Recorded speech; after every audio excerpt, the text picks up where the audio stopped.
Hello, my name is Andrew Radeska, and today I'll be teaching you how to perform a polymerase chain reaction, or PCR for short, using NEB's Q5 polymerase. To begin, you'll need to put on gloves and then take out the following reagents from the -20 to thaw: your template DNA, your forward and reverse primers, and distilled water. You'll also need Q5 master mix, but as this is the most expensive and sensitive part of your reaction, you're going to want to leave it in the freezer for as long as possible. So first, you'll want to get a 100 microliter PCR tube, those are the little tubes, and you're going to want to label it with a number on the top to distinguish it from the others, and the date, your initials, and its contents on the side. Now I know these tubes can be a little difficult to write on, but you'll have to make do. Alright, so then using a P2 micropipette with a tip, add approximately 120 micrograms of DNA to this tube. The exact amount of liquid you use will depend upon the concentration of your template DNA, so make sure to measure that using the nanodrop first. Then, using a P20 micropipette, again with a tip, you will add 2.5 microliters of both your forward and reverse primers to the PCR tube. Make sure that you add both primers or your reaction will not work.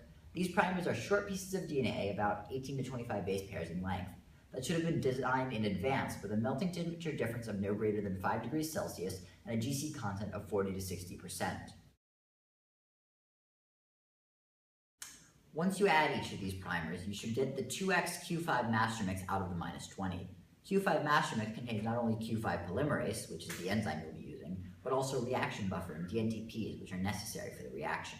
Once you're done using it, make sure you put the master mix immediately back into the -20 and try to keep the tube closed for as long as possible. You'll want to add 25 microliters of 2x Q5 master mix to your PCR tube using a P200 pipette, again with the appropriate tip.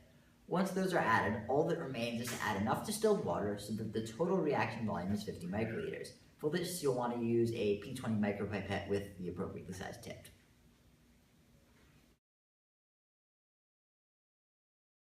Then you're going to take your PCR tubes and mix them thoroughly by inversion, by turning them upside down and right side up. But do not vortex.